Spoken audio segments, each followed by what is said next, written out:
Hello, everyone! As you know, the first part of the legendary 100th episode of Skibidi Wars has just been released.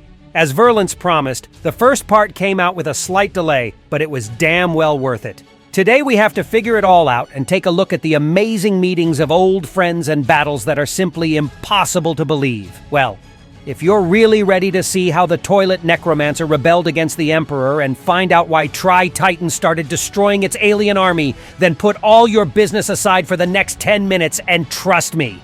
Today, I will analyze for you the first part of the 100th episode and then show you all the secrets and Easter eggs that you didn't notice. Why did the secret agent run away from the battlefield, and what new plan did the computerman come up with? Why did Toilet Necromancer create his own undead army, and what new body did he move his soul into? Will Tri-Yellow be able to avenge his sister, and why did the aliens decide to fight in space? Get your tea and snacks ready and prepare to watch this video to the end, because I saved the juiciest part for later just as always. Let's go!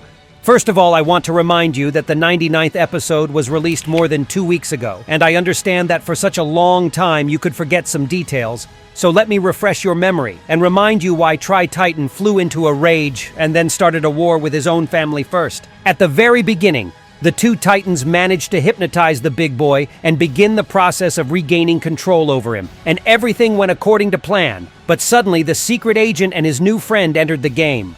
Like real rats, they attacked the computermen and the rest from behind, and the target of this attack was a beautiful tri-woman girl. The secret agent touched her screen again and reminded her of all the terrible things the Alliance had done to her. We were shown one of the headquarters where two beautiful girls were invited to a tour of the basement and showed a new weapon, namely the Trititan, which the Alliance kidnapped and began brainwashing. By the way, here's an interesting fact. At the very beginning, you might have noticed the inscription 9 months ago. And Verlance himself told me that these memories occur at the time of the earliest episodes of the series, and the very first of them came out exactly 8 months ago. This means that the memories shown by the secret agent send us back to the very time when the first battle between Titan TVman and Titan Speakerman took place. Well, then the experiments began to be conducted on Tri-Titan, but the kind girl decided to spare the alien and stop this horror. Also, the secret agent who was hiding behind the guys was watching all of this. There is always a reckoning for good deeds, and the administration noticed this thanks to the camera. So TVwoman immediately fell into a trap and was asked to take part in a cool experiment that she cannot refuse. There, she was turned into the same Tri-soldier, and a strong bond arose between her and the alien, so the lady became enraged and immediately went to free her boyfriend to stop experimenting on him forever. But unfortunately, they were prevented by computermen. The dudes shot at Tri-Woman, and after that they permanently erased her memory of this wonderful day. Of course, remembering all this, the girl became enraged once again and headed to the two Titans, who were right now engaged in the process of regaining control of Tri-Titan. As they had only 3% left to complete, TVwoman flew right in time to cancel their plans, and after that the two lovers finally reunited one with another. It was going to be a wedding, it seemed to me, but everything was ruined by Tri-Pink, who attacked the poor girl by mistake and ate her. So like all of us, the big boy started crying and got seriously angry at this dumbass. Also, at the end of the 99th episode, a small scene was shown where Toilet Malware managed to find the place where the Toilet Necromancer was hiding for all that time. Well, now you're all set and ready, and the first part of the 100th episode is already on your screens. And also, I hope that you haven't forgotten that I dream of reaching 100,000 subscribers by the end of this month. And I really ask you to help me and click on subscribe button right now, because when we reach this goal, I will make a video that will blow your mind. Okay, at the very beginning, we see two brothers and Titan Speakerman who calls his friend to fly away from this cursed place. By the way, if you haven't forgotten, they were still in the same location from episode 97 where they fought against Tri-Yellow. I think they will both go to the main headquarters because the battle is over here, and this moment the Titan Speakerman said something like, "Hey dude, there's nothing to do here." Well, the camera changes its angle and now you see the Emperor, Toilet Malware, and several Skibidi toilets and masks. And these guys are called Special Forces. You have already seen them earlier in the second part of the 97th episode, where they also took part in the battle against the alien. Malware says that the Toilet Necromancer's tracking device is back online, and the Emperor asks to take it to him immediately. And it seems like the boss is going to visit a missing friend, and believe me, this meeting will turn into a very epic battle. Meanwhile, we are moving to the winter location where TVwoman was eaten. As I predicted in the last analysis, the big boy went into a rage and is going to avenge his missing love right now. Tri-Yellow tries to calm him down, but immediately gets dragged into some really hot mess as Tri-Titan pulls out his sword and is about to administer justice. But the aliens are not going to give up so easily, and together they grab the angry guy. By the way, if you slow down this moment, then you can see how Pink uses her stale breath and thereby tries to hypnotize Tri-Titan. This is her main ability, and you could see it pretty well in the third part of the 96th episode. And for such arrogance, the main alien shows her his magic and attracts the traitor to himself, and then introduces her head to the Earth more closely. And after that, something absolutely crazy happens.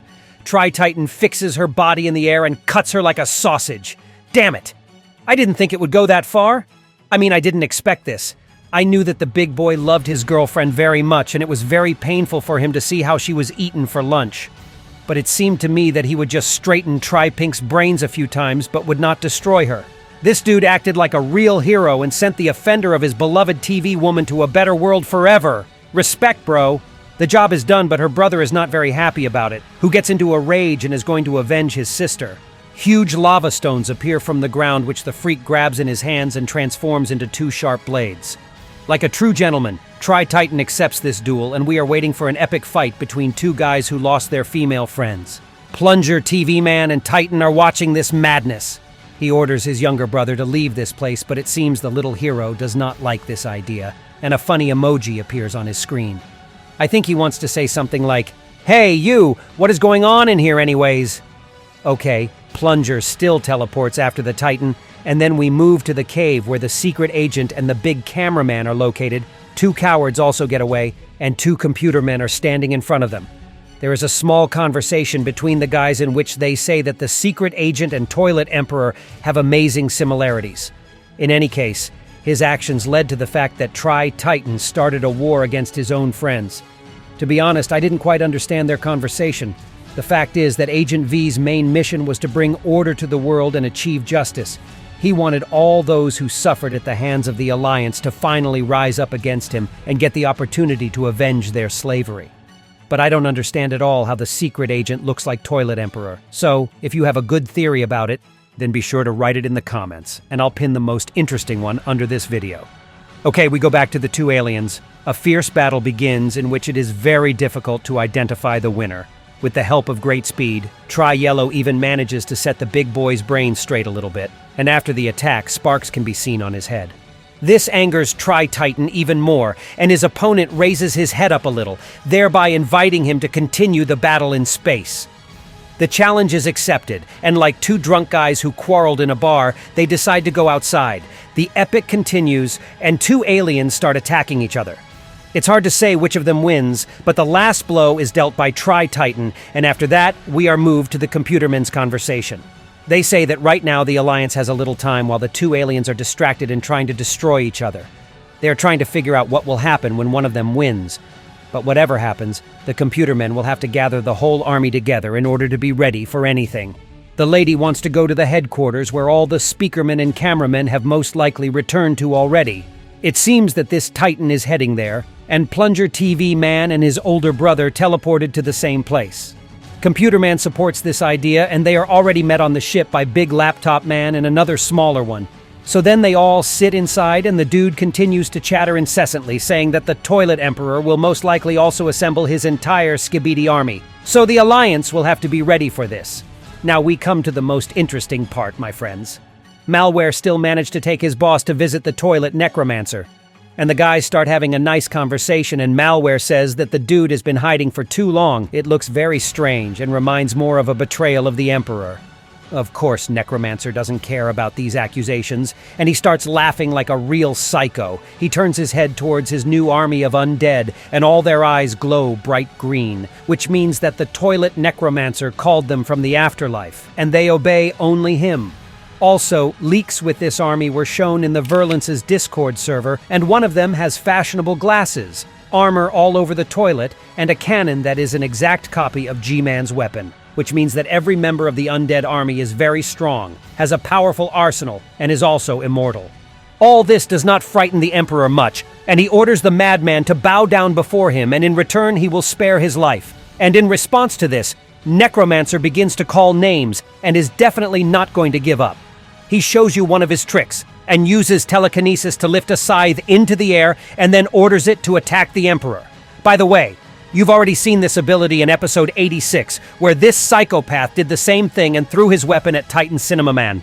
Well, it wasn't the best solution for the skeleton, and the Emperor shows him who is the real boss here, but something really creepy happens afterwards. Instead of writhing in pain, the toilet necromancer starts laughing, and it proves again how crazy he is.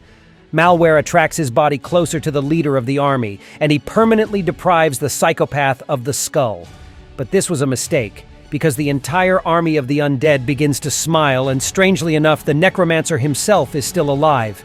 He continues to call names, and his soul rises into the air.